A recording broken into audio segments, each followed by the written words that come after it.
everyone. Welcome to the Eagles Postgame Show presented by Ricoh. My name is Marisa Pilla. I'm with Fran Duffy and Ike Reese. And stop me if you've heard this one before, but a game between the Eagles and the Commanders came down to the wire. Much like their Week 4 matchup, the Eagles and Commanders were tightly contested. And much like Week 4, the Eagles walk away with a victory.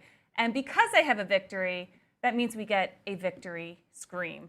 Well, you kept us in limbo right there. We didn't know what was going on. Victory!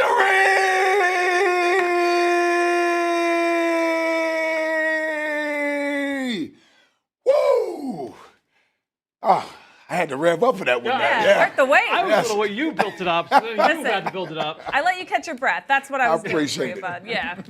So this one turned out to be a little bit of a hold your breath kind of game for the Eagles because they did not start off strong, but they had a game-changing moment towards the end of the game. Reed Blankenship showed up huge, that big interception that resulted in a game-tying situation, set up a touchdown. From that moment on, what changed? Well, listen, I thought the Eagles grabbed momentum and really they started to assert themselves. You know, give Washington a lot of credit. It's a divisional opponent. They seemingly play well against the Eagles when you look at the last 3 games. Even though the Eagles have won 2 out of the last 3, Washington has certainly made it a fight every time we face this team. And that can be expected with divisional opponents. But I think in the end, the Eagles showed that they are the more talented team. You know, and that interception by Sam Howell late in the game, that's what you were sort of waiting for. You know, he had been having a nice day throwing the football, and they hadn't really made him pay for those passing attempts. And that last play by Reed Blankenship there really allowed the Eagles to really move ahead of Washington and then eventually seal this game. Yeah, I mean, Jaylen Hurts finishes the day for 4 touchdowns, 319 yards through the air. This team, they put up 38 points on Washington. They had 2 fumbles inside the 5-yard line that easily could have given them over 50 points in this game against Jack Del Rio's defense. So offensively, certainly you feel good coming out of this one. I know the red zone numbers are going to be thrown off by those 2 fumbles, but I think when you look at the defensive side, certainly some things to clean up. Eric Bieniemy pushing all the right buttons against this defense for the 2nd time in a row here. But the Eagles were able to come away with the victory, and that's, at the end of the day, what was most important. Of course. I mean, we always say a win is a win here, especially the first couple weeks with the Philadelphia Eagles. But to your point about Washington, they had such a hot start in this one. They went up 14-3 in the first half.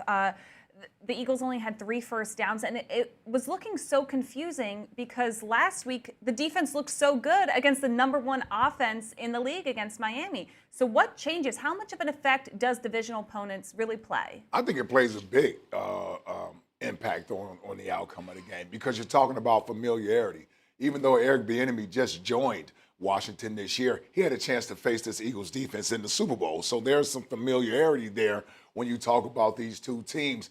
I probably am a little more surprised at the 2 games that they played against Washington and Washington's offense being able to move the ball the way that they have. But they found something in the middle of our defense where whether it's crossing routes or you're using the tight ends there that Sam Howell feels comfortable with, and he's been able to exploit some things there. Some stuff we need to clean up there, but at the same time, you know, once you've played a team enough and you feel like there's areas that you could take advantage of, I mean, that's what you're going to have to fix. Yeah, I mean, Marisa, you made the point about comparing last week's performance to this week's, and I know they have a graphic in the back to kind of bring those numbers to light. But I think when you look at it, Eric Bieniemy, this offense is really predicated on stressing your rules as a defense and say, okay, if you're going to play a lot of zone coverage, well, we're going to use motions and different formations and all the different misdirections to really kind of put a lot of stress on those zone coverages. And you saw that a number of times today, whether it was one-on-one matchups that were unideal for the Eagles defense or just guys that were running wide open. Now, they made some good catches on that side as well. Logan Thomas made some big catches. Terry McLaurin, Jahan Dotson. I know there were some drops late in this game, but you look at that offense, they were, again, pushing all the right buttons. But I think that's kind of that's the way that offense is built. When you look at Bieniemy coming from Andy Reid, they're going to put a lot of stress on you. And in this game, in a lot of ways, they were successful against this Eagles D. And Sam Howell got off to a hot start. I mean, quick throws, get the ball out of his hands quick. They wanted to get him some confidence going. It was a tough game last week against New York where he didn't play very well. And I thought the game plan for Washington was try to get him in rhythm. Yep. And that's what they were able to do. And sometimes you neutralize what is our strength. our pass rush. So it's hard for the defensive line to get to Sam Howell when he's getting rid of the ball as quickly as he was in that first half. And then it becomes, do you get in a rhythm? And I think that's what happened. Eventually, Washington got into a rhythm offensively, and the Eagles couldn't get them out of that rhythm. And you sort of needed the Eagles offense to sort of string together some long drives and some touchdown drives to give our defense a little bit of a breather. But you could tell early, I think Sam Howell completed, his first 12? Something like that, yep. First 12, 13 passes. Once a quarterback gets going that early, you're going to have to, in order to get him off his rhythm, you're going to have to hit him. And we didn't get many hits on Sam Howell today. Yeah, 24 or 26 to start the game. And this is a quarterback who's been sacked 40 times this season. Yeah. The poor guy has been sacked more than any other quarterback in the league. And you think going against this Eagles pass rush, it wouldn't bode well for Sam Howell, but that really wasn't the case. And to paint a bigger picture of last week compared to this week defensively, they held the Dolphins to 244 total yards on offense. Washington had 270 by halftime. So it was such a head scratcher to be, this is a team that is bottom third in offense in the league, and to the top team in offense in the league in Miami, you held them to season lows. So it was a bit of a head scratcher there too. What adjustments had to be made? Well, you know what? I wonder how much having, the 8th different secondary that sort of played in this defense that Sean Desai's had to put together. I wonder how much of that played a part in what the Washington was able to do through the air, because a lot of it was about the passing game. It was Washington's passing game that was giving us issues, and some of that could be mix-ups and coverages. I know the one Johan Dotson touchdown where it looked like Sidney may have been on him. It looked like Sidney thought he was going to get some safety help there. That wasn't there. You could get mental errors out there, and that had to be part of what was going on. Because when you look at man-to-man, when you match our secondary up against their guys, it was really our zone coverages that kind of gave us problems today. Yeah, and again, going back to what it is that this offense does really well is they're going to try and put your guys in those stressful situations. Well, if Eric Bieniemy comes into this game and says, you know what, I know that this is the 8th different starting combination on the back end. They're bringing in a new starting safety in Kevin Byard. Obviously, I haven't seen the snaps yet, but it looks like he played every snap out there in this game. You've got a new starting safety. You've got a young rookie nickel corner playing in Sidney Brown, another guy, Eli Ricks, an undrafted rookie. So we're going to try and prey on that inexperience. And again, using motions and different formations and all the different misdirection elements there. Now that's where you can create some of that confusion. And in this game, they were able to capitalize. And again, you go back to last week against Miami. Yes, the Eagles defense was outstanding, but you had Tyreek Hill dropping a pass where he was open. It would have been a touchdown. You had a touchdown to Tyreek Hill come off the board due to a penalty in the backfield. And so you saw some of those big plays potentially happen against this defense that obviously just bounced the Eagles' way. But in this one, things went in Washington's favor.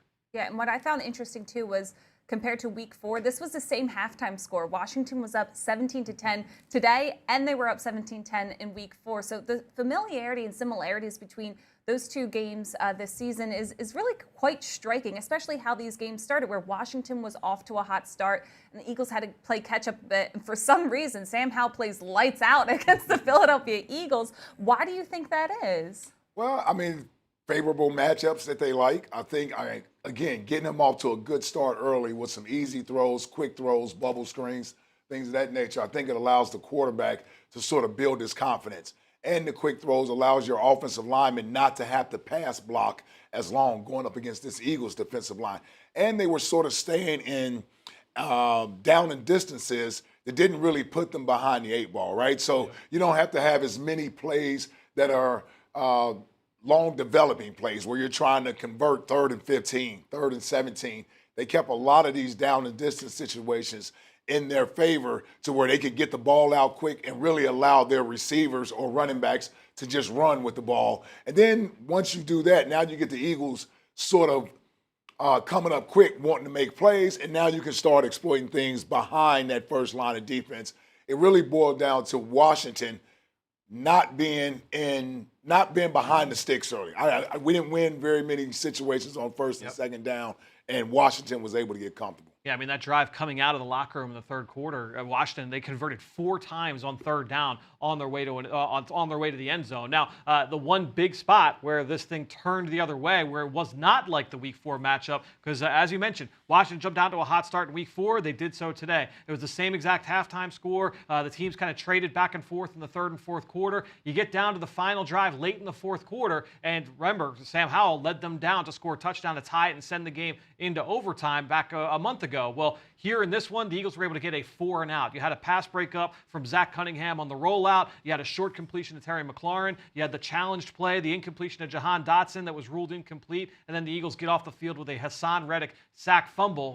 Better late than never for the pass rush, able to get home and make that big play, right? So you get that sack fumble, that turns the ball over, and then the Eagles are able to score with the brotherly sweep to DeAndre Swift there to put the icing on the cake and seal this victory. But that was the big difference. Otherwise, this is exactly like Week 4. Well, when you can say it that way and you can contextualize it of where the turning points were compared Week 4 compared to this week, how does that speak to the overall growth of this team, that this is how they finished? I think it comes down to something we've talked about a lot over the last few weeks, right, is finding a way to win. In some games, you're going to need your run game. In some games, you're going to need your pass game. Some games, you're going to need your defense. And you have to have those different areas of your team step up when needed and when called upon. And I think in this game, that was one where, look, Jaylen Hurts, the pass numbers were outstanding. He throws for 4 touchdowns. You get 2 to A.J. Brown, another monster day for A.J. Julio Jones makes his presence felt. You get the run game coming on late in the second half. I think ultimately the Eagles were able to just, again, find a way to win. You're not going to be hitting on all cylinders and all 3 phases every single week. There's going to be trip-ups along the way. So just being able to find different ways to win, that's always huge. Yeah, I totally agree. And I thought the offense, they found their way late in that first half. They really did. We touched on the fumble that they had. Even after that, the next drive, they were able to go right back down and score a touchdown right before the half. So, I love what the offense was able to do today. Would you like to run the football a little bit more effectively? Sure, but when you get down 14-3, it's hard to sort of stick with the run when Jaylen is playing as well as he is, throwing the football. AJ is unstoppable. Devontae had a quiet 7 catches for 99 yards and a touchdown today. So Dallas Goedert also made some plays. I thought the offense really did what they usually do, which is move up and down the field almost, 475 yards total offense. They were able to do their part in this game. Just defensively, we still got some things we need to clean up on that side of the ball, particularly in the passing game. I think Washington had one good run today. I believe Robinson had one good run. Yep. Yeah, other than that, we did another good job versus the run game against Washington. We just got to clean some things up on the back end of the defense. Yeah, talking about A.J. Brown, why run the ball when A.J. Brown is completely dominating everyone? 2 amazing touchdowns, and he made some history in the NFL. 6th straight game with over 125-plus receiving yards, and he has around 938, 940 receiving yards this year. That's just a few hundred yards shy than the entirety of the Tennessee Titans. What makes him work so well here? I think he's just coming into his own. Sometimes a player, eventually a player hits his prime, right? And what is AJ, 26 years old, 25 years old, somewhere around there. So he's in that beginning stage of the prime of his career where he has really figured out the game. The game is slowed down to him. He understands when to be a physical type of a player. He understands when he needs to be somewhat of a finesse player. The catch that he made for that touchdown, my goodness. Coach Sirianni talked about how beautiful it is to watch him catch the ball. Well, that's what he's talking about. He has soft hands for a guy who plays so physical as he does. It's amazing how soft his hands are. He rarely drops the ball. That's the one big difference between him and a guy who I compare him often to in T.O. Because I think physically they are built a lot alike. But T.O. didn't have the soft hands that A.J. Brown has. It seems like A.J. Brown can make tough catches. He can pluck the ball out of the air. His ability to run after the catch. DBs don't want to tackle him. And right now he's playing with supreme confidence. And when you got a player playing like this, he feels he's the best wide receiver in all of football. And that's why he wants the ball. And the thing I love about it is when he gets his opportunities, he makes them count. So it's one thing to want the football. It's another thing to actually make it count when you get it. And A.J. has been doing that all year long. Yeah, there's a phrase talking about wide receivers called a my ball mentality, and that's when the ball is in the air. That is my ball. And with A.J. Brown, that is never a question. He understands that ball is mine. I am going to go get it. And you really can't see that any more than you saw it on those 2 touchdowns here in this football game. And really with A.J., I mean, he does it in so many different ways, right, Ike? And this is a guy that, catch and run, vertical throws down the field along the sideline. You get the screen game. You get all the different elements, those jump balls that we saw today, his ability to go up and win in all these different situations. That's what makes him such a unique wide receiver and such a tough guy to game plan for. I mean, 6 games in a row with 125 yards. Anytime you're the first in NFL history to do something, certainly hats off to A.J. Brown. And the chemistry is there between he and Jaylen. I watched A.J. when he was at Tennessee, and even though you saw flashes, he didn't have the consistent quarterback play that he's getting right now, nor was it an offense that was featured around throwing the football. He's getting those opportunities right now, and he's quickly ascending to being one of the best wide receivers in football. I mean, it's him and Tyreek Hill as far as I'm concerned. The year that A.J. Brown is having right now, I think he's in the running for being the offensive player of the year. Yeah, it's kind of him and everybody else when you look at what exactly he can do and the weapons he provides for the Eagles. You said he's physical, he has great hands, but I also love his body awareness and where he is in space because he knows how to get his toes down, how to get his knees down even in the end zone too. He knows where he is in space, and I think that's just a sign of a really intelligent player. Like to your point, the game has slowed down around him enough that he's able to really take hold of any situation he finds himself in and turn it into a positive play. Yeah, and again, when you talk about the confidence, when you have to go to A.J. in third down situations, red zone situations, they know he's going to get the ball. Jaylen still has trust and confidence in him that he knows that's his go-to guy, and they're able to still connect and make plays. That's when you know you got something special, when the entire defense knows he's probably going to get the ball and he still gets it. He definitely is something special. He made some history today, and he was also at the podium recently talking about his historic day. I can just say I really haven't had time to really digest what happened, but most importantly, I'm so happy we just got this win. It really wasn't going our way at first, but we found a way, and I think that was huge for this team. So where's that one-handed catch rank? That's for everybody else to decide. I literally just did that in practice on Friday. It was the same corner and everything, and so my teammates were like, "I'm not surprised. I'm not surprised." I'm like, "It wasn't a game though." So that one-handed catch is probably the nicest catch you're going to see this week. If not, then somebody's going to have to do something incredible to knock that off the podium. Where does that rank for you guys in terms of most impressive things you've seen? Oh, it was a great catch because I honestly thought Jaylen threw the ball out of bounds. I didn't even think the ball was even catchable. And he had a nice touch over there. And that's what I mean by the chemistry between these two. He put that ball in only a place where A.J. could make a catch or was going to be incomplete and out of bounds. So for A.J. to have the confidence to go up with one hand and then the ability to control it, still get his feet down in bounds, I mean, that's what all pro type wide receivers do. I mean, we long to have these caliber of players wearing midnight green, wearing these uniforms, and it's great to see that, man, they made the trade for A.J. Brown last year, and it's been nothing but sweet music ever since. Yeah, you trade for A.J. Brown, you trade a first-round pick, you give him a $100 million extension before he even sets foot in Philadelphia. That's what the money's for, is to go out and make plays like that and go on stretches like he has gone on, and that's why he's one of the best receivers in football. Yeah, and because he is one of the best receivers in football, let's hear from him again. What more does A.J. Brown have to say? How were you guys able to overcome the 2 turnovers inside the 5-yard line? I mean, that could have been pretty demoralizing. Yeah. How were you guys able to? Yeah. The defense kind of helped us out, and I was just, I just think it wasn't nothing they was doing. It was us, fumbled the ball, stuff like that. I blame that first one on me because I should have scored. I was on 3-yard line. I should have freaking scored. So yeah. But we just got to clean up the little stuff. We're gonna continue to say that, but we still climbing and we still working. So. AJ, what was your reaction to Julio Jones' first touchdown? Oh man, Who James, man? I call him Who James, Jet, man. they worked on it long enough in practice, so we was like, it better work, you know. So, but yeah, we was all excited, man. You know, for the vet to get in the end zone. You know what I'm saying? So, yeah. I know you are emotional during the game and excited. Did I detect that you were more today? I saw you talking to the defense. I saw you kind of pumping them up. Did you feel something more the way this game was going? You know, I do that all the time, to be honest. You just got to pay attention. Yeah, to be honest. You know, we do it in practice too. You know, we're talking to the DBs and we're challenging each other each and every day in practice, each rep. You know, when we see guys are tired, we like, come on, Slade, we need our best rep right here. Or, come on, Bradbury.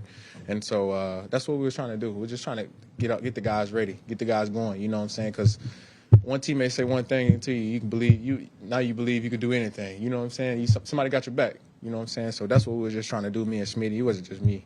You know, but so yeah. As much as you say you want to stay humble, you've talked to us in the past kind of about your understanding of history of the game. So to have that spot in history, does that resonate with you? Not at all, not yet. You know, because I'm still working. You know, I think it'll be a time where I sit down and I was like, go AJ, but it's not it right now. You know, we got a big matchup. Got Dallas. You know, from what I hear, they had a good game, and we got to clean up some stuff, and we got to go to work. It's going to be a war. So. It's big for the team. What do you think it means to come back from a 14-3 deficit to slow start? You know, it meant a lot. You know, because not everything's going to go your way, and you gotta bounce back. You know, you got to bounce back and try to find ways and keep clawing, keep scratching and clawing, and I think that's what we did. You know, so. How were they defending you? I mean. Switching guys. I mean, at one point they even had Forbes go back out there. Were you surprised that happened? Yeah, they were rotating. And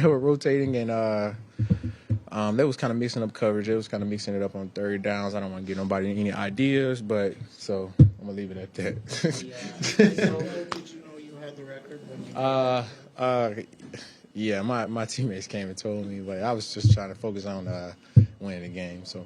How big is it to come out of this with a win? I mean, you see teams kind of get one up like this all the time. Yeah, it's a division game. It's a road win. You know, of course it was going to be tough. Like I said earlier in the week, man, they know us and we know them.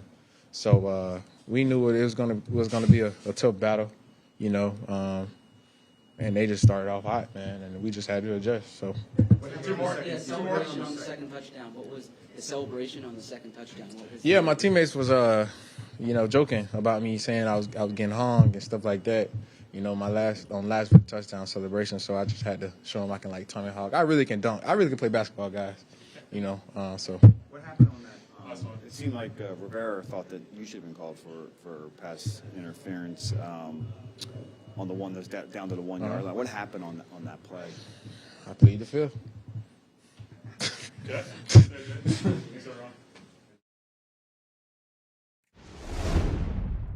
Always good to hear from A.J. Brown. He looks so happy after this win, and as he should too. Huge touchdowns. Both were kind of world class. Yeah, he's doing pretty well. And what I found interesting too is he said they still have to clean up the little stuff, which echoes a sentiment we've been hearing all season long from the Eagles, and even back to Week 4. Nick Sirianni said there's still a lot of work to do. That was after their overtime win against Washington. Where have you seen the work put in the most from then? The passing game.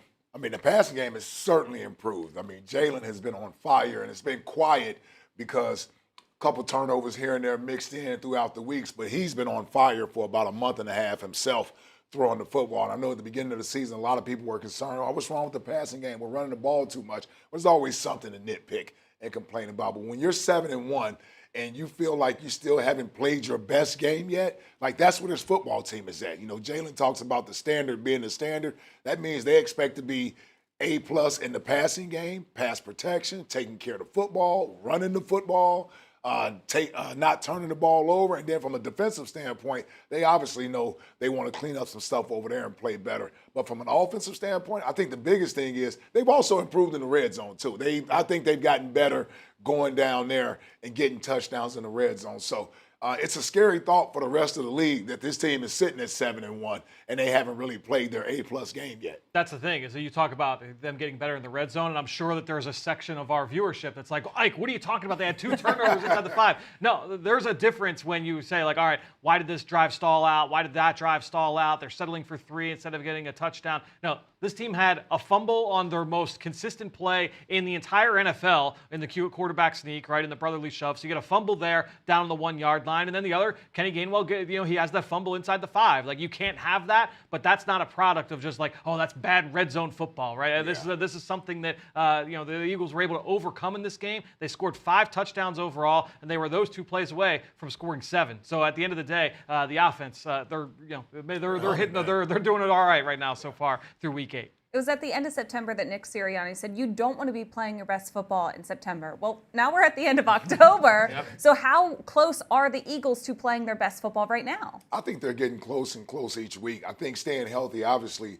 is a big thing for them on the offensive side of the ball. Because as long as Jaylen is upright, as long as you had these skill position guys, they're going to be able to put points up against anyone. It's going to be difficult for any defense to hold this offense down for 4 quarters. So I'm good on that end. But defensively, I just think we need better continuity and some consistent with personnel back there. If you can get the same guys lined up every week, I think you'll start to see more consistent play from the defense, right? I think that's a part of it. Yeah, and that's the thing, is that a week ago at this time, we're like, man, that defense, they carried the way for that victory against the Dolphins. And so that inconsistency from week to week on either side of the football, that's kind of what Nick Sirianni's talking about in terms of why they haven't played their best game yet. But that's a good thing. You want to be able to see the games against the Minnesota Vikings where you run for 200 yards. They had their 2 or 3 game stretch where the run game was the focal point. Now you get the pass game hitting. You had the defense that has shown great things both from a pass rush standpoint and from a coverage standpoint. So being able to continue to work on that and get to that consistency level, that's what you're hoping for the month of November, certainly the month of December, and moving on from there. What has been the best personnel combination that we've seen? Because we have seen quite a few. We've seen a little bit of a tryout of sorts. Which are you most comfortable with? Defensively, me? Yes. Well, I'm happy Kevin Byard is here. I think we're going to just get better. The more experience he gets playing with these guys and being in this defense. I think Reed Blankenship being back healthy, that's going to work out. I love Sidney. Playing a nickel position can be a little difficult because he's more of a physical guy than he is a fluid guy, being able to run with wide receivers. But I'm anxious to see when Bradley Roby gets back and you put that secondary together, because you put Slay, Roby, and Bradbury as your 3 corners, and then maybe you got Byard and Blankenship on the back end of this thing. It could be a beautiful thing coming down the stretch. And our linebacker situation, our linebacker situation has been a little up and down, right? There were weeks there early where they were playmakers. They were making plays out there.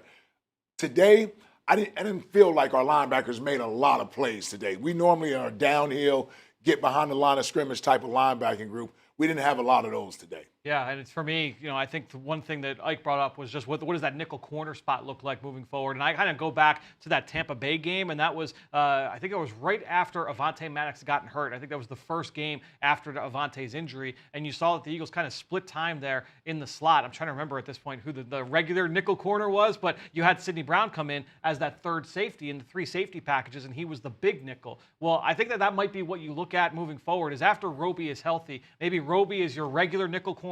He sees the majority of those downs, and then when you get into some heavier packages offensively, or you kind of want that 3 safety matchup, that's where you get to Sidney Brown. It seemed like today, without charting it, that Brown was the nickel corner for the majority of snaps, and then you got to 3rd down and you played more man coverage, or you got to some dime packages, and that's where Eli Ricks came in as the nickel corner. I think that you'll probably see Roby be the majority shareholder of that spot, and then you'll see Sidney Brown come on in bunches. But I think you have Byard and Reed Blankenship back there. That's a good combo to have, and obviously you've got Slay and Bradbury on the outside. I think that's a good combination. And I think Sidney Brown is showing a little bit of growth too, because he shot out of a cannon each and every play, which I appreciate about Sidney Brown. I like the energy and I like the enthusiasm, but he reads the play so well. There were a couple plays early on in their first defensive drive that he was able to really read what Sam Howell was going to do and just make big stuffing tackles.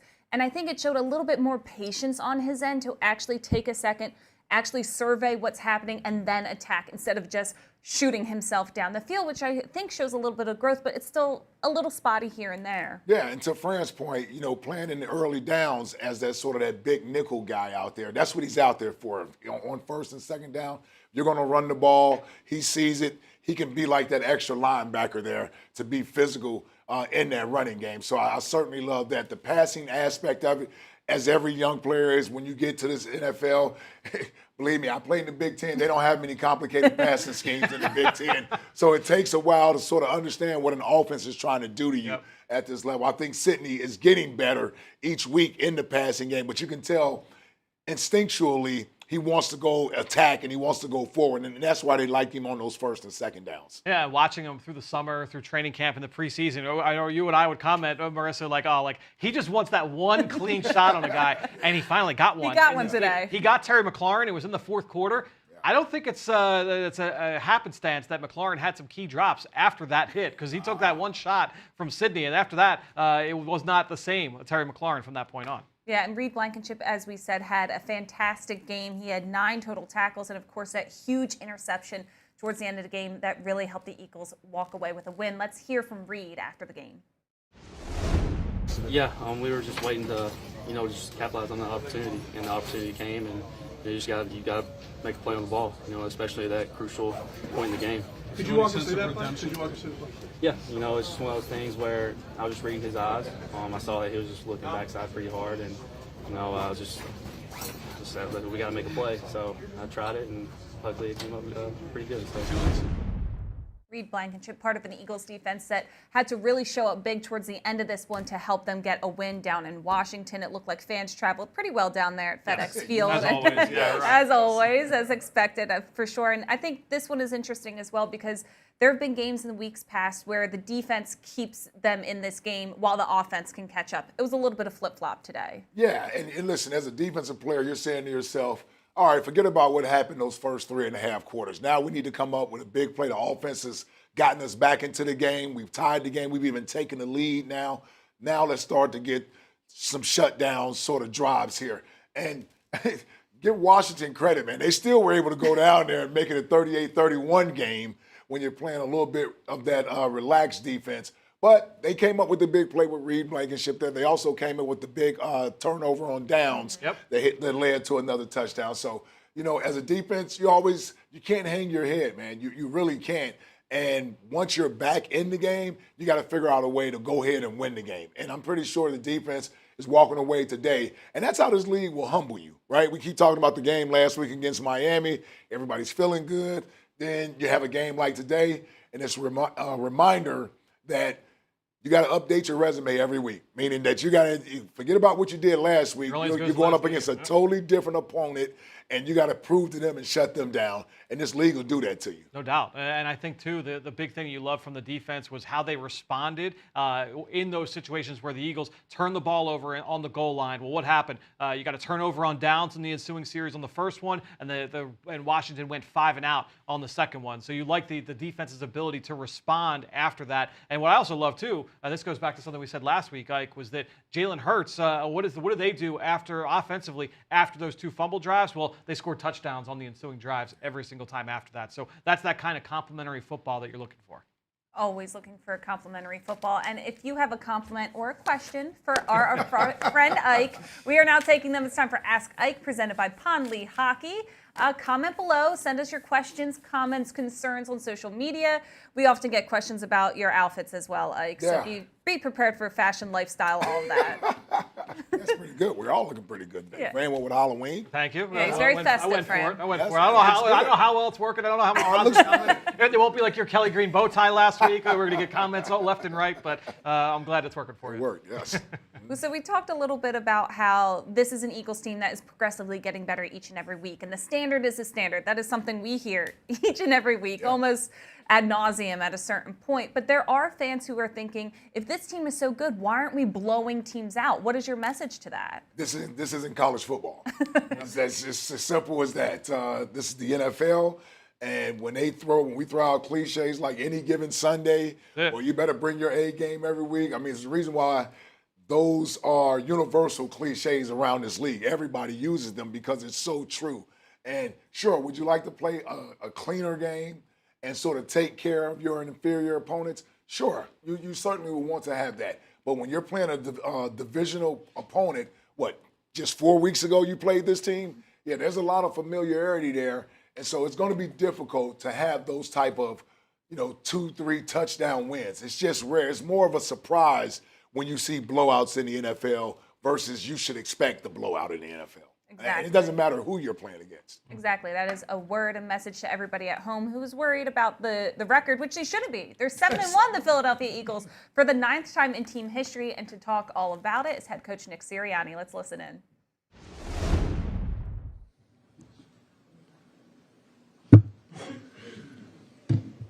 What the hell is this thing?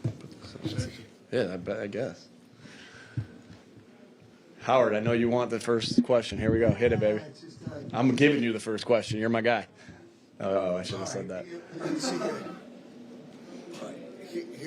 This was not a pretty game all the way through. No, it was not. Okay. Yeah. Do you go into practice next week and say, hey, listen, there's certain things on a game, there's certain things, obviously, you got to clean up? Always. Always. That's after an ugly win. That's after an ugly loss. That's after a pretty win. That's after a pretty. There's no pretty loss. So that's after every and everything. That's our job, is to make sure that we're correcting the mistakes, so we're not making the same mistakes. We got to the turnovers we got to cut out. That's big right there. But yeah, it wasn't pretty, and it wasn't pretty at all. Now, this is the National Football League, and it's tough to win games. We came into it a road game and ended up winning. But we have a lot of work to do to make sure that we're continuing to climb. In this league, it's you have to be mentally tough to treat the walkthrough, to treat the meeting, to treat the practice the exact same way as you treat it after a win, after a loss, after week 1, after week 4, after week whatever we're in right now. And I know we got the right guys in that locker room to make sure we're getting better. Ren Johnson pointed out that that quick passing game is something that teams have been successful against you. I know you worked on it this week. I think this week they were successful in it. A team last week, there's some games they are and there's some games they're not. This week they were. Hats off to them. They did a good job. We got to do a better job of, putting them in positions to make plays on defense and execution. That's always what it's going to come down to. And so we'll look at the tape and see what happened. We have some ideas of what happened. And I give them credit. I think Sam Howell's played 2 really good games against us, and their offense, and Coach Bieniemy's done a good job as the offense coordinator for 2 games. So we'll get better from it. How big was that AJ catch in that moment? You talking about the touchdown or which one of the 10 catches he had? He made the exact same play in practice on Friday, on the same sideline, against the same coverage, with the same ball. Like, that was AJ's going to get – it was an unbelievable catch. It was a hell of a ball, too. And so, it was almost identical to the play that happened in practice. You love when that happens, because you play how you practice, right? And it just confirms to us how important our process is, how important practice is. And that was just a huge play. Did that put us up 7? 14, no, that tied it. I got you. Okay. Yeah, it was huge though. Whenever you get that's a big moment. Anytime you make a play like that, everyone feels that, right? Whether that's Hassan getting a sack like he did on the 4th down, or DeAndre's touchdown, or that type of. Anytime there's a play like that, this game's about momentum, and our guys were able to hang on to some momentum after that play. Julio's touchdown catch. How often do you work that play? The Julio touchdown catch. Oh, jeez. You know what? A lot of credit to Julio and Jaylen. They worked that play. That play went in on Friday. Some red zone plays going on Thursday. Some red zone plays going on Friday. You kind of do a little bit of both. And when that play went in on Friday, we had so much conviction in it because Julio and Jaylen had so much conviction in it, and they worked the crap out of it. So I think we ran it twice in practice. The first one we missed, the second one we hit, and in between us missing that, they must have thrown it 15 times. again, I'm watching the defense at practice, but that's what Kevin Patullo and Brian Johnson had told me. Like, this play's ready. They work the crap out of it, and it's just I love when it's like to Jeff's question, like when something works out because of the way the guys have worked. Like these guys have gotten to these spots because they're highly talented and they've worked their butts off, and then to be able to see that in the progression of practice, we'll use that for the entire time I'm here as hey, look how important practice is. Look how important the process is. Look how important it is to be on the same page. So I'm going on about that because I thought it was awesome because they worked tirelessly on that Friday practice to get that thing right. I know he was laboring a little bit on his knee. He was asking. And you got 2 right. It looked like Jaylen was laboring a little bit with his knee. How did you think he played? And shoot. Did you feel like he was Lights really out. dealing with? You'll have to ask him how he felt. I know he's tough, and I'm not going to always know because he's not going to tell me how he feels, and because he always wants it on him, and that's what you want from your quarterback, your leader. And he played outstanding, completely outstanding. I think what you're seeing is that, how good he's playing within the pocket, where when maybe he's not feeling the best that he can feel and he can't run, or isn't running as much, that he's playing outstanding football. I thought he played lights out. Could he have had this game today 2 years ago? Yeah. Yeah. No, I mean, there's no doubt he's gotten better, but yeah, I mean, we've always had confidence in Jaylen. You asked me that, and I'm always going to say yes on that. It was a big guys were talking about working through adversity and then making plays for each other, and they talk about a belief that they have in each other. How did you go about establishing that culture, that feeling, that belief that they have all in each other? That's a good question. Yeah, belief was our big talk, what we talked about all week. You go into a week, each week with a theme of what you want to establish and talk through. And, I just think that belief is built, belief is built through trust, spending time together, practicing together, your past experiences in football, right? This our belief, right? It's not blind faith in football. It's more the belief in each other is built through the players that we have, through this physicality that have, through all those different things. And so they believe in each other because they put the work in, and they see. Everyone saw Jaylen saw that play that AJ made in practice. We all saw that play that AJ made in practice. So we put the ball to him the same spot, and he made the play. That's trust. That's belief, right? And then that's also from your past experiences as players, right? And as a team, I don't think for 1 second we thought like when, we all went to each other when the game got tied up. Did Reed picked it off, and then we went up 7, right? We all went to each other like, all right, we believe that we're going to get a stop here on defense, and we get an interception, and then then we put the ball in the end zone. So there was just this ultimate trust. How do you get that? You get belief in each other again by all those things I said, but also the connection that you have with each other, right? And these guys are close. This is a close group of guys, and I think Stout always says execution. How does he say it? I don't even know. Anyway, I'll mess it up if I say it. So.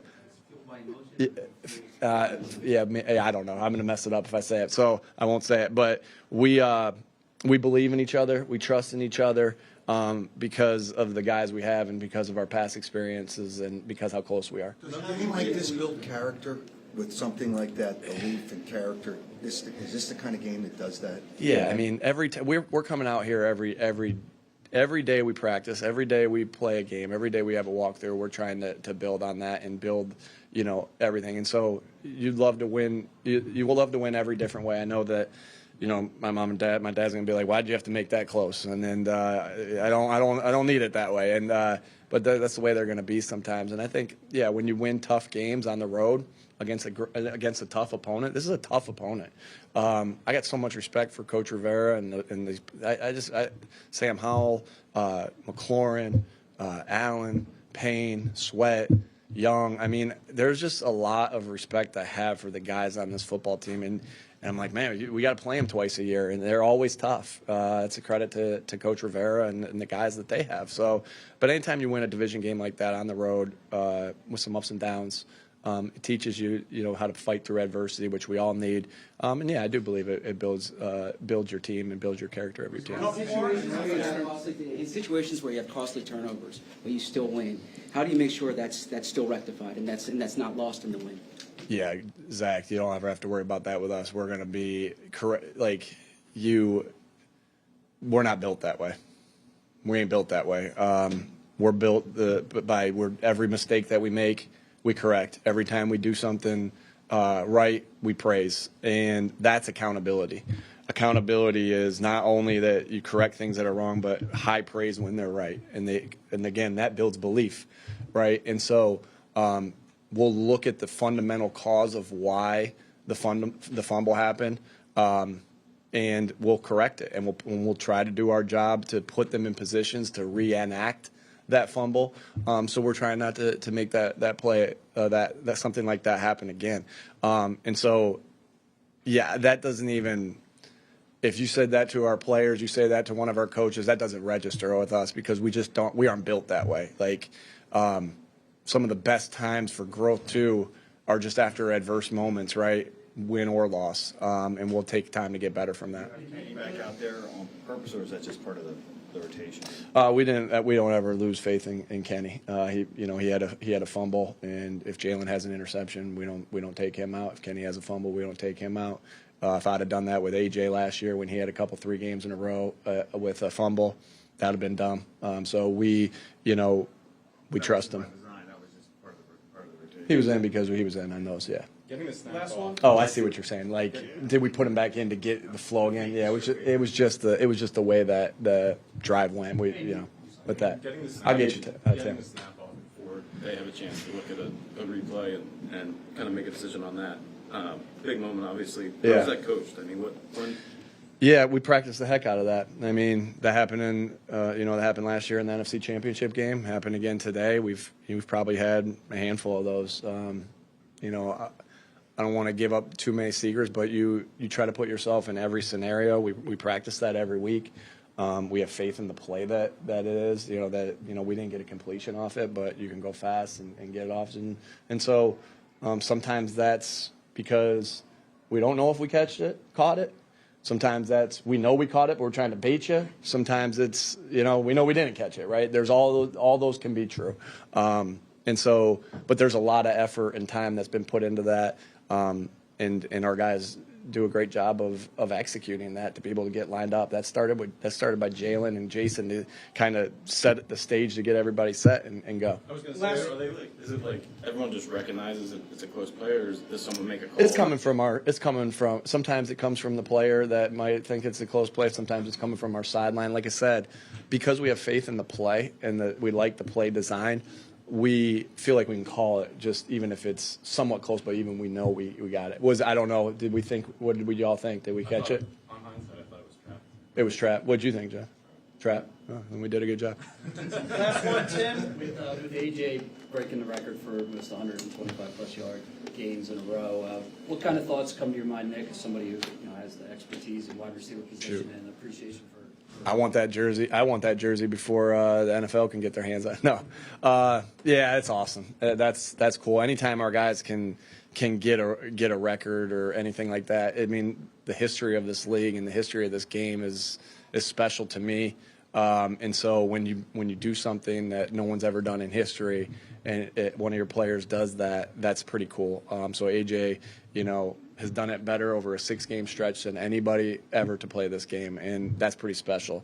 Because again, it's special because it's just the players that have come before, the coaches that have come before, and the coaches that are here currently, and the players that are here currently to be in a record book for something like as impressive as that speaks to the type of player AJ is. I told you last week he did so many unsung things that were outstanding, and great leader. You saw him over there. Like, I had to pull him off the field at a timeout when we were on defense. I'm like, you ain't going in. Like, he was on the field encouraging our guys, believing in our guys. Like, so many. I've said this to you guys before. I think I said it after there were some questions about the penalty he had last time we played Washington.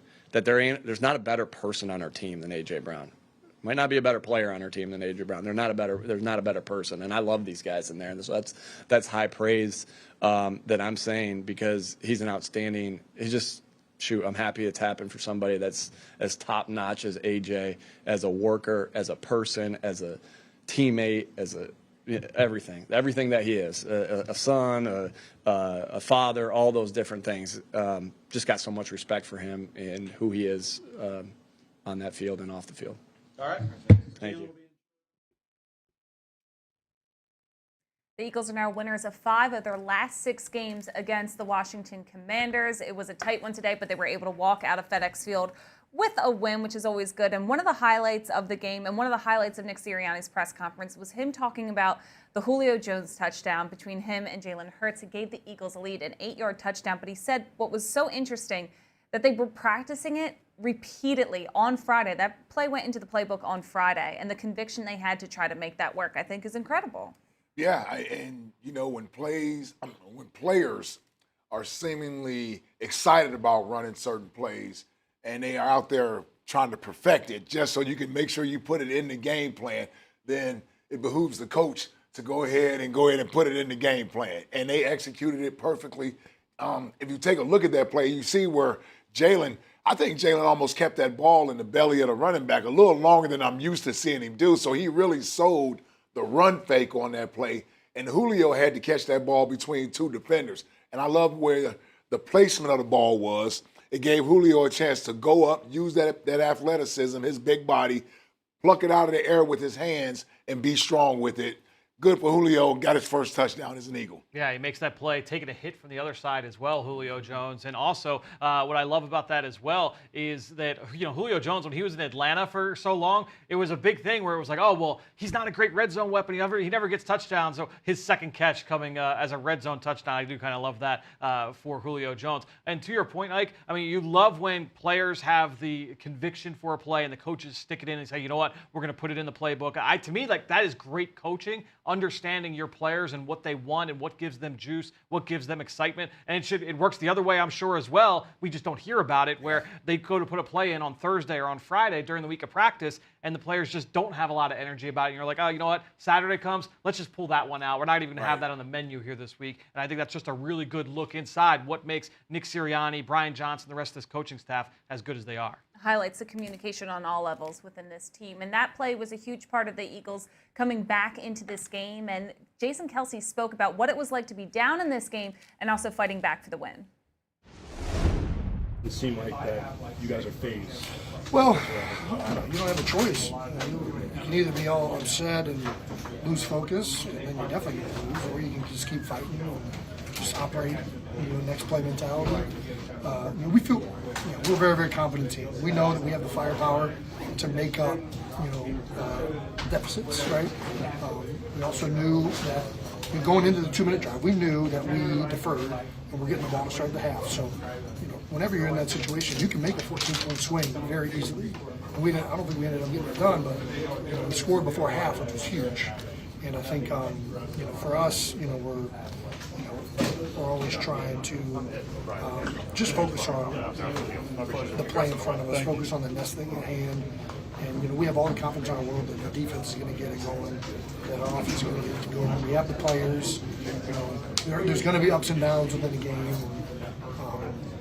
I think at all times, that as long as we can get these things corrected and start building some momentum, that we'll have a chance to do it.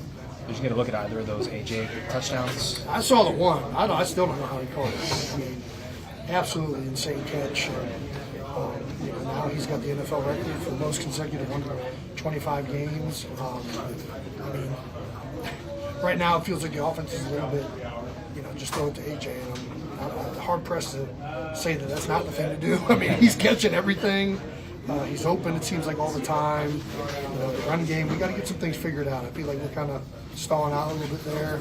But when you have the playmakers out there, if they really want to harp on taking away the run and kind of shutting some things down, it stresses some other areas out. The playmakers we have across the board at wide receiver and tight end, really, and then the quarterback's ability to get to all of these things, we're very confident. How rare is it to see Eagle center Jason Kelce right there saying that, of course, there's always going to be ups and downs in each game, ups and downs each week. And that's what we've been hearing from these Eagles each and every week, and that they're finding ways to win. And it's a difficult thing to do. It's easy to say, like, oh, you find a way to win. But being able to actually put that in action, I think, is massive, because it also creates a muscle memory of sort to help you through resistance parts of as the weeks come on. If you look at the stretch ahead for the Eagles, their next 5 opponents each have at least 5 wins on the season. They're going to have to go back to that reference book they've created of winning in many different ways to get through these next 5 tough opponents. And I think it speaks volumes that they're not afraid to say that these games are tough to win, instead of kind of resting on their laurels and adding just another layer to their playbook of being able to get through adversity. Yeah, it's tough to win in the NFL. It just is. And I know it's easy to sit back at home and, we watch the games and you can nitpick through positive areas, negative areas that happen in the game, and we get to be the Monday morning quarterback and second guess coaching decisions or what have you. But the bottom line is, I played 9 years in the league. I don't ever remember playing in a perfect game. I just don't. Yep. I don't remember playing in a perfect game. There's always an area of the game that you can improve upon. Now, do you play close to perfect? In some games, sure you do. Whether it's offensively, defensively, or special teams wise. Yeah, you're striving for perfection. But that's something that every team strives for. And, we sometimes look at the Eagles through this microscope, and we almost act as if the Eagles are the only ones that struggle with teams that they're supposed to beat, or why they aren't beating teams by 20-plus points. But if you look around the league, you see this every week. And there are going to be some weeks, and there's different reasons why teams may not play up to their level or up to their potential. It could be because you're missing 3 of your offensive linemen. It could be because the quarterback's shoulder is a little banged up. So you may not be able to play as well as you would hope to play. But the bottom line is getting the wins. Make no mistake about that. In a league where there's only one bye week, and so only one team gets off the week of the first week of the playoffs, every win counts. And at the end of the year, when you tally the wins up, we don't do it by a beauty contest. We do it by total number of wins versus total number of losses. And the Eagles right now sitting at 7-1. And unless Kansas City wins this evening, they're the only team that has the luxury of saying we only have 1 loss on our record this year after 8 weeks. Yeah, and when you get to those critical games in late December and January and then hopefully in February, you want that experience on your resume to say, hey, you know what? Remember back in week 2 when we really needed the run game and we really needed to ground and pound? Hey, remember when we needed to come back against Washington in the second half? Hey, remember when we needed the defense to be buttoned up completely and stop the number 1 offense in the NFL? Like, you want to be able to have that on the resume, in the memory bank, so that by the time you get to those late season games, to those postseason matchups, that you can reflect back on that, whether it's during the week of practice, in the huddle, at halftime, on the bench during the in between drives. You want to be able to have that ready for you so that you are then able to carry that over into that needed situation. They've seen a lot of things already in 8 weeks of football that they can hopefully look back on, as you said, and be able to not be surprised by anything as the games roll on, as they get more and more important. But we do have our first Ask Ike question. So here's what the people want to know, Ike. And our first Ask Ike question: is everyone playing their best football against the Eagles? Is everyone else playing their best football? That's Miami, though. Trying? Yeah, I mean, at least they're trying to. Yeah, Miami, they probably didn't play their best game against the Eagles. But they also felt like, as I heard Miami players say this afterwards, I think it was Raheem Mostert I heard talking about it. He said that was a playoff atmosphere. That was a playoff game. We got a chance to feel what that was like to go up there and be placed in that type of atmosphere. And then when you're talking about opponents that we may perceive to be inferior opponents or what have you, yeah, they're going to play their best game against the Eagles. They don't want to get embarrassed by playing the Philadelphia Eagles. It's almost like when you go up against it used to be, when you used to go up against the New England Patriots when Tom Brady was there and they were rolling, they would be able to defeat teams mentally, some teams, before you ever even got on the field with them, meaning that teams didn't think they had a chance to beat them. But when you're the Patriots, you're getting usually everyone's best shot every week. You're the barometer. Kansas City gets everyone's best shot every week. And they don't necessarily look great every week. There's some games where Patrick Mahomes looks great, then there's some games where he turns the ball over and they don't necessarily look great, but they still find the way to win. And that's what the Eagles have sort of built their identity on, it's almost like you can't put them in a box and say this is how they're going to play every week. There's a variety of ways that they can beat you, and they still know that they still have good football left ahead. I mean, how are we still adding players to this roster? Yep. So, this team, the way it looks right now is 7-1, can look totally different in a month. And I don't mean from a personnel standpoint. I just mean from how they're playing. We're about to see against the opponents they're going up against just where the Eagles are. And I think we're going to get a better idea of how good this football team really is. Yeah, I mean, at the end of the day, the season does not end right now. If the season ended right now, the Eagles would be in pretty good shape, but it doesn't end right now, which means they still have a lot of work to do to get to where they need to go and where they want to go. And along the way, yeah, they're going to get every other team's best shot. It's not always going to look pretty. It's not always going to look beautiful. And when you look around the NFL, like you made the point earlier, you look at who are the best teams in the league. Is it Kansas City? Is it San Francisco? Is it Buffalo or Baltimore? All of these teams and all their different areas of strength have not always looked great. I mean, everyone talks about the 49ers defense, the game that's going on right now, and last week's game, that defense did not look great. You look at Josh Allen. He's had ups and downs this season. You look at every single team in the NFL, their biggest strengths, you're always going to work through. There's always going to be growing pains, and the Eagles, again, just finding a way to win. Yeah. Go ahead. I was going to say the other thing about games like today, I think it builds up calluses, right? You get that tough skin to where if they happen to get down some point later in the season, instead of teams bickering and fighting and pointing fingers on the sideline, no, this team has the ability to relax. And we talk about having that total recall. They can recall being down by 14 points or by 7 points in the second half, and you don't necessarily panic. And the quarterback doesn't panic. The coach doesn't panic because they have that experience of being able to come back from adversity where they weren't playing well early in the game, but they were able to pull it together late in the game. And to do that on the road against a divisional opponent, too, adds a lot of different layers. And as you said, the Eagles asked this team to be multidimensional as a team, but that's because their players are multidimensional. Yeah. So they can ask these players to elevate their games in different ways as the weeks go on as well. And to your point, too, Howie is adding new players. One of those new players, Kevin Byard, who spoke to the media after his first game as a Philadelphia Eagle. We're professional football players. You know what I mean? You're supposed to make the hard look easy. So just because I came here on a Tuesday and practice the next day doesn't make me exempt from, not going out there and putting out a good product. That's just what it is. Nobody's going to feel sorry for us or nothing like that. Like I said, it's great that we got to win for sure. You always want to be able to watch the film and make those corrections when you win. It'd have been a terrible feeling if we lost the game. So, we're not going to have any excuses. You know what I'm saying? Like I said, there needs to be a standard for all of us. You know what I mean?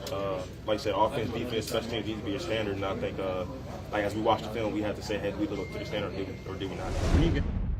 4 solo tackles for Byard today, but he said no excuses. And this man over here, Ike, was shaking his head in agreement. You like that? I like what I heard from Kevin Byard. He's a fantastic player. His resume speaks for itself. But we're getting to know him, right? This is his first game as the Eagles. So now we're talking about how he fits in the locker room. What's his leadership qualities like? What's his leadership style like? And to hear that from a guy who just arrived here this week, first thing I thought of is accountability. He's holding himself accountable. He said, I don't care if I just got here Tuesday. That's not an excuse for me not to go out and put my best foot forward and put out a good product.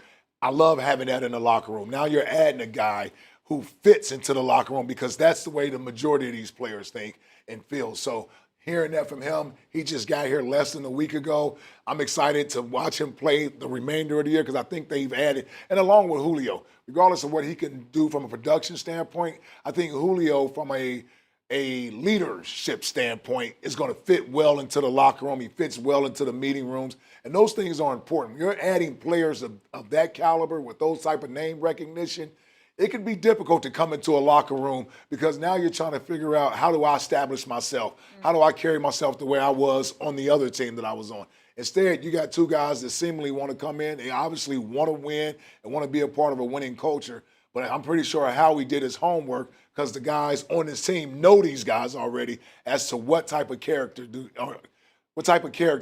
these guys present, and will they fit into the locker room? And hearing Kevin Byard right there, that made me smile because I'm saying to myself, they added someone of high quality to the locker room. Yeah, I mean, this guy earned the nickname the Mayor during his time with the Tennessee Titans for a reason. I didn't know that. This is the guy Okay. that played every single game over the course of his career, however many All-Pros, however many Pro Bowls. That didn't happen by accident. You have to have that mindset to be out there every single week and play that way. It kind of reminds me of like the presence that Malcolm Jenkins bought coming here from the New Orleans Saints. It was the same kind of mindset at the same position. A lot of similarities to be drawn there. And plus, he's a Philly guy. We always Yes. love that. He was born and raised here. He moved out of Philly when he was a teenager. But he spoke about how important that was for him, that he has all this extended family who still lives here in Philadelphia, texting him, calling him. He wasn't able to get to all the texting calls during the week. But I think that adds something, too, that when you're born here and you're born into a Philadelphia Eagles fandom, it's ingrained in you. It's part of your heart and soul. And then it becomes a business quickly. You know this, Ike. You know, it's a business. It's not so much a fandom anymore. But then to be able to come back and to play for a team that has so much of your heart in it, I think is great for the player, but even better for the city, because we love when our players represent who we are, and no one does that better than somebody who was born here. Yeah, and he understands the culture of the city, what it means, what the Eagles, what sports teams mean to these fans in this city. Sometimes when you're on the outside and you hear about what it's like to play in Philadelphia or what have you, you may get a different perception of what it's truly like to play here. And he doesn't have to worry about that. It's in his DNA. He understands that, and he knows what's expected of him. I did love what he said earlier this week when he did meet with the media, is that, hey, you know what, I grew up like Brian Dawkins was my idol. Right. To be able to get his locker and to be able to do that first availability in front of his locker, I thought was a very cool moment this week. That is really cool. I love hearing that stuff, but I'm also a huge nerd, so, there's that. We talked a little bit about the road ahead for the Eagles, and that it's tough. They play the Cowboys at home, then Kansas City, then they have a bye, but then it's Buffalo, San Fran, and then Dallas again. When you look at these 5 games, how much of the adversity and the growth that the Eagles have had over the first 8 will play a part in what's ahead? I think it should play a huge part. And the fact that this team played in the Super Bowl last year, so they had the experience of being in big games. They're not going to shy away from that. I'm excited about this stretch of the season. I love the fact that we're 7-1 right now, but I'm one of these Eagles fans. I want to see my team go up against the other best teams in the league to see exactly where we stand at. I expect the Eagles to be right there at the end of the season, having a say in who's going to Vegas for the Super Bowl. So to play these caliber of teams, we don't have to wonder what it'd be like if we played these teams. We're going to get that opportunity. And more importantly, at Buffalo game, San Francisco game, and this Cowboy game, the next game, they're all here. So we get those games right here in Philadelphia in front of our home crowd. Yeah, and honestly, if you're an Eagles fan and you're looking at that schedule and you're like, oh, that's a hell of a stretch right there. You have to remember, at the end of that, what is it? It's October 30th tomorrow, right? So it's October 29th today. The game against the 49ers, that's in December. Those games don't mean anything right now. All this team has to worry about is beating the Dallas Cowboys next week. And you go to the bye, then all right, now all focus on the Kansas City Chiefs. You take it one game at a time. That mentality is what got the Eagles to the Super Bowl a year ago. It's what got the Eagles to the playoffs in 2021, in year 1 with Nick Sirianni. That is the same mindset they're going to bring to this stretch. You go one game at a time, you focus in on the Cowboys, and then you go from there. Yeah, against the Cowboys, they'll look to stay perfect against division opponents. Those 2 wins against the Commanders put them at the top in terms of the division games. And looking at the NFC right now, I mean, Dallas, of course, as you said, you got to take it game by game. The team does. But as fans, it's easy to look down the line and circle which games that you're especially excited for. I mean, Kansas City, obviously, because of the Super Bowl matchup that we saw, but Buffalo. I think that's a game, too, that a lot of fans are excited about, because I don't think this country has the infrastructure to support a Buffalo-Philadelphia Super Bowl. So I don't know what will happen in the parking lot of Lincoln Financial Field. Yeah, hide your folding tables for that one, everybody. But I think it's going to be interesting because there's so many teams coming up down the stretch that the Eagles have been compared to in a yeah, but situation. Oh, the Eagles are good, but yeah, but they don't have Patrick Mahomes. Yeah, but they don't have Christian McCaffrey. And all those yeah, but situations, I think, are only going to fuel the Eagles going forward.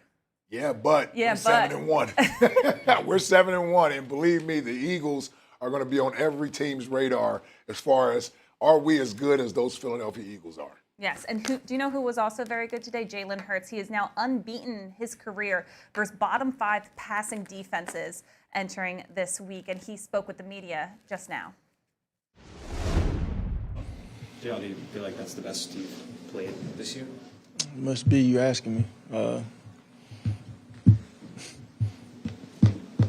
How's your knee? I'm here. I'm really happy how we persevered and, how resilient we were today. I'm happy we won. I'm here. I told you guys I really wasn't speaking on it anymore. I'm out there. Is the chemistry you have right now with AJ, is that the best you've ever had with a receiver? I mean, it ain't been too long. Ain't been too long to go off of, but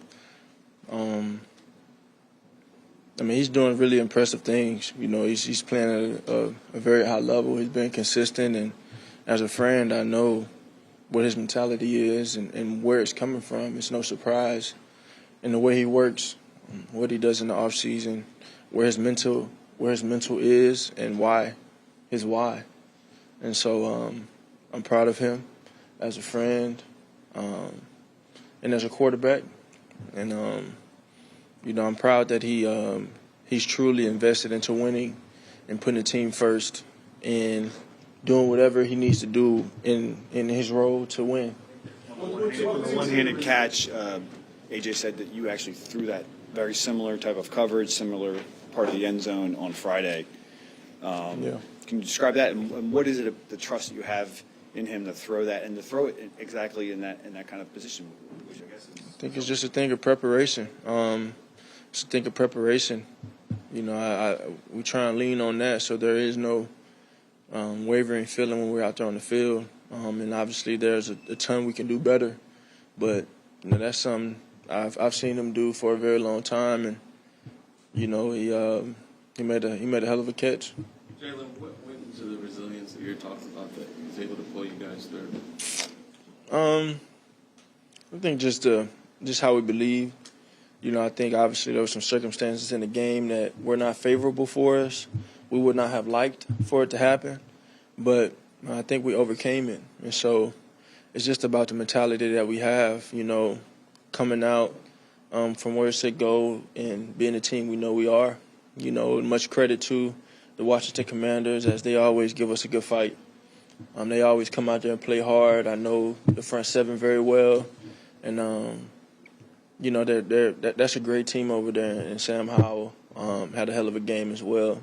Was very consistent throughout the game, and much respect to him and his offense, and the OC over there as well. Describe the touchdown pass you threw to Julio, just kind of what you were saying, and just him coming down with such a clutch catch. Yeah, he made a big-time play in a big-time moment. I know he's not afraid of those. He's been in those moments a lot of times in his career, and it was cool to see. It's cool to see, cool to do. Cool to see him making a play for you. All my years, I wouldn't say that I'd be throwing touchdown passes to Julio Jones, but here it is. What happened on the fumble on the goal line? Wasn't able to get the snap. I didn't secure the ball well enough, and that's what happened. The coach said that you guys, it wasn't pretty today, but at 7-1, where do you think this team is right now as you're trying to get to where you want to go? We're just enjoying the journey. We're just enjoying the journey. And I don't think there's a point where we'll arrive as a team. Obviously, there's one stop that we like to make in the end, but it's just a journey. It's just a journey, and you have to really embrace the process of it, and that's what I've done. Not worried about anything else but what's in front of us and in front of myself in terms of us going out there and winning. That's the only thing that matters. And I think I am eternally, I'm able to light a fire in myself in terms of the standard that I want to play to and I want the team to play to. But, we all feed off of that. We all feed off of our energy. But I'm always okay with the result if I truly gave it everything that I had and prepared at the best of my abilities. And so we're just trying to continue to grow as a team. I think we're continuing to grow right now. What kind of changes in preparation went from facing the Commanders in Week 4 to facing them now? They had some guys banged up defensively and offensively. I know 57 didn't play today, and one of their safeties didn't play as well. Had some changes in the back end for them, but coach, their DC does a great job all the time. I feel like he's always done a great job.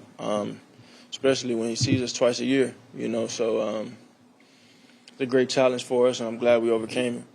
Jaylen, is there something specific that you've seen on film from Emmanuel Forbes? It seems like you guys target him a lot whenever he's on the field, and like you've had a lot of success.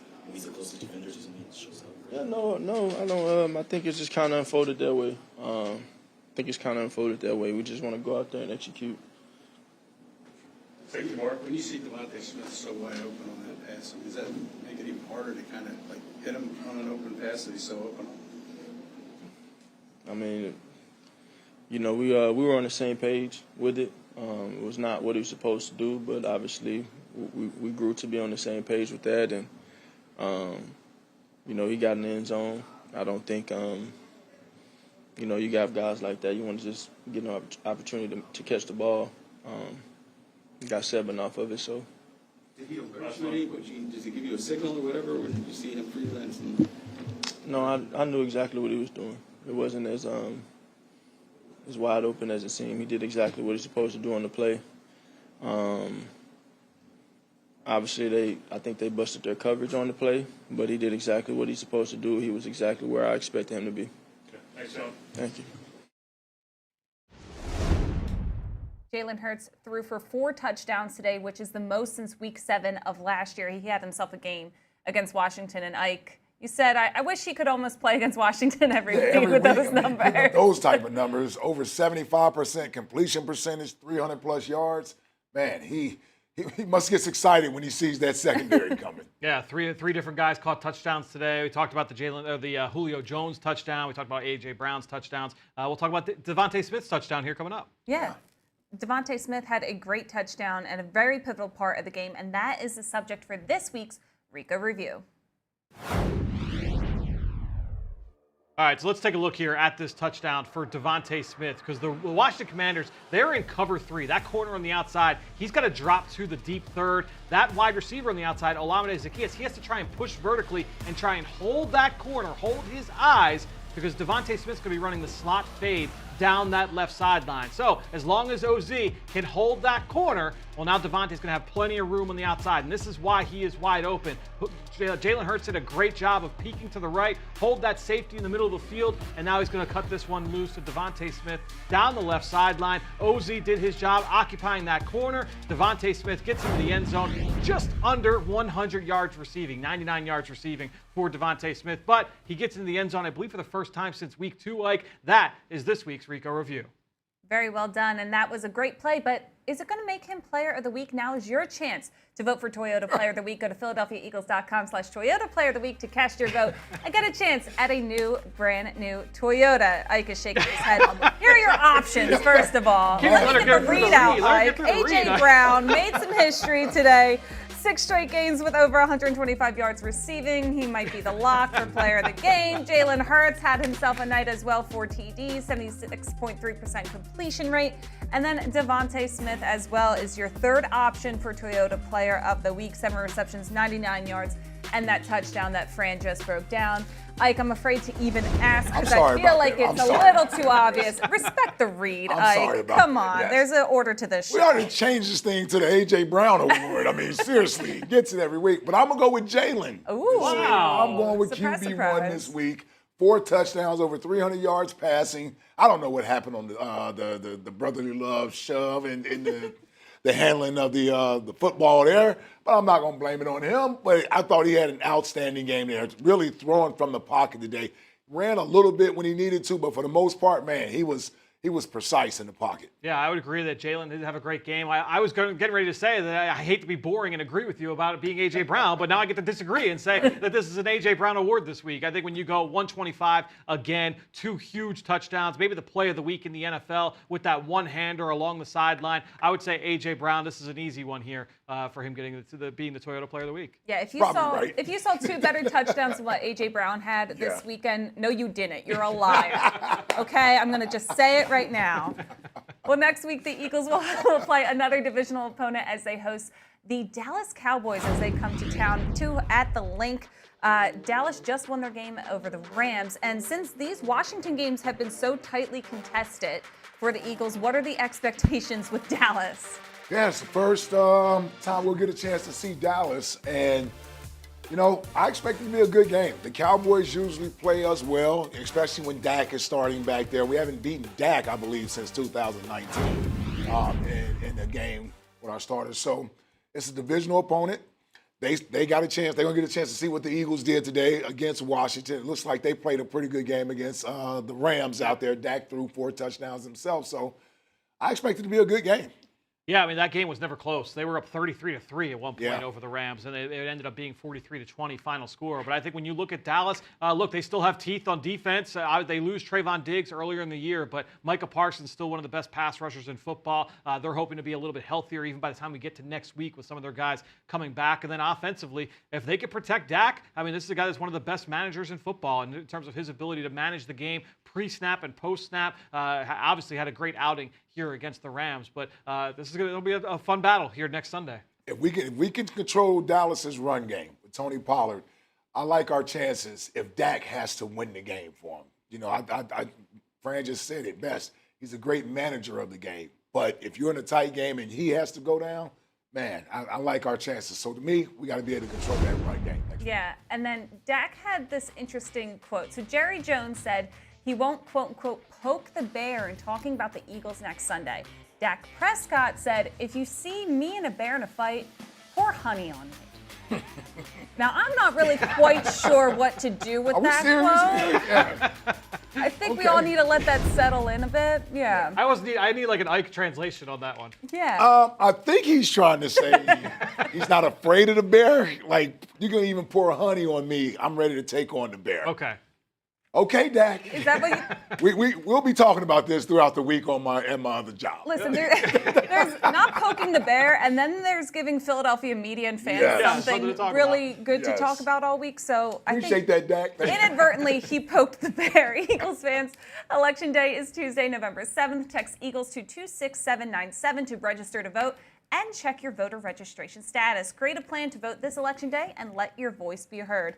So the Eagles advanced to 7-1 this week, a big win over Washington, sweeping the Commanders this season. Overall, a great one for the Eagles. Thanks again for joining us as we talk all about it. It's Dallas week coming up. We're going to have a lot to talk about next week, so make sure to join on Eagles postgame after the final whistle. For Ike and Fran, I'm Marissa. Thanks so much for watching.